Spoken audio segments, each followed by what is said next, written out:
In the previous videos, we talked about what stocks are and what dividends are. Today, we are going to talk about buybacks.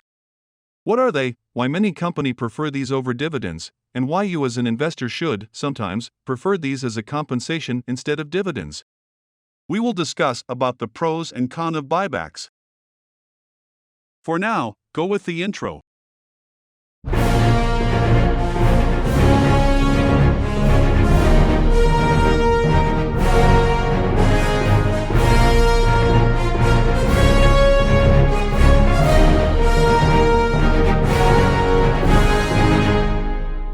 This is the intelligent investor.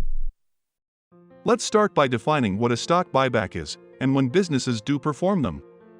A stock buyback occurs when a company buys back its shares from the marketplace with its accumulated cash. A company would buy back, generally at market value, stocks it previously issued or sold to shareholders. As a result of this reacquisition, the number of outstanding shares decreases, which generally leads to the appreciation in value of the remaining outstanding shares.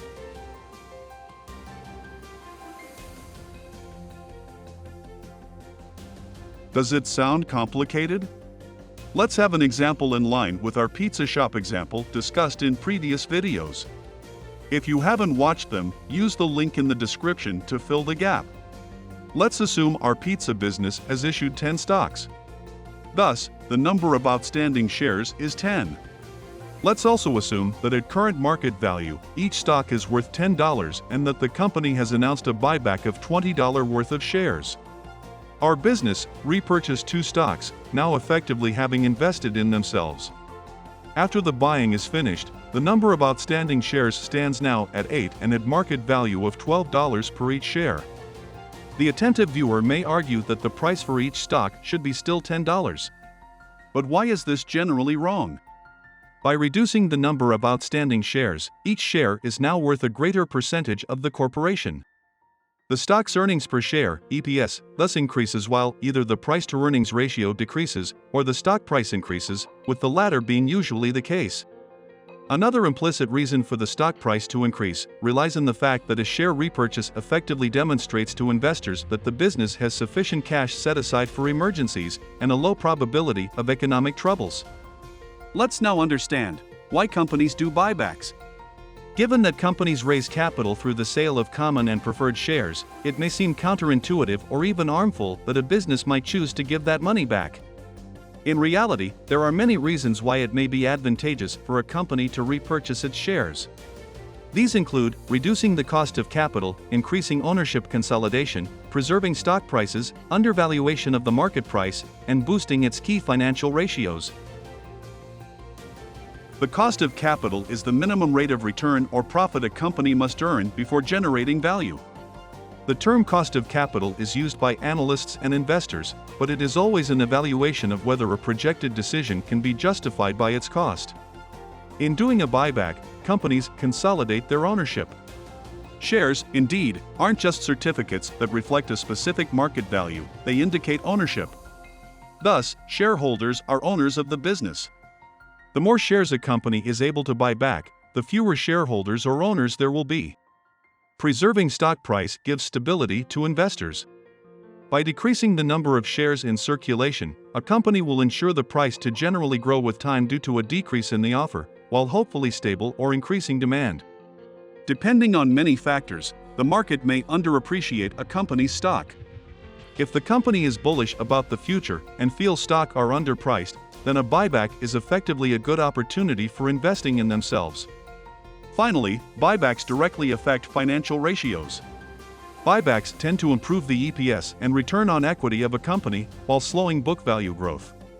As a result, the PE ratio tends to decrease. This may attract more investors looking for quality businesses.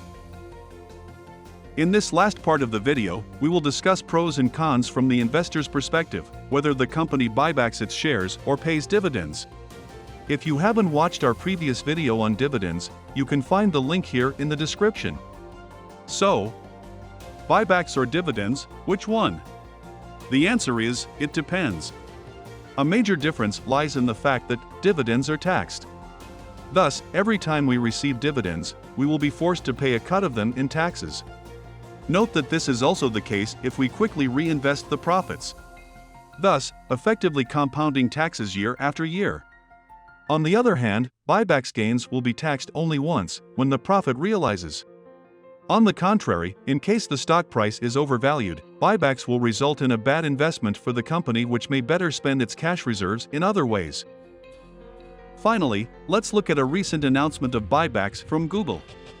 Google, ticker GOGL, is an American multinational technology company that focuses on search engine technology, online advertising, cloud computing, computer software, quantum computing, e-commerce, artificial intelligence, and consumer electronics.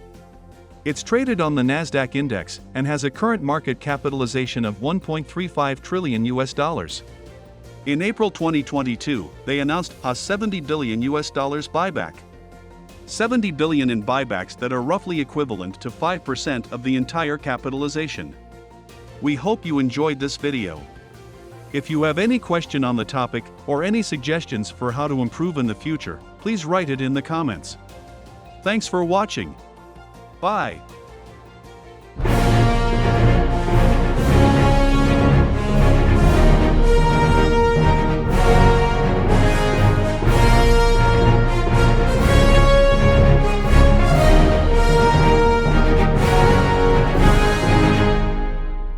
This is the intelligent investor.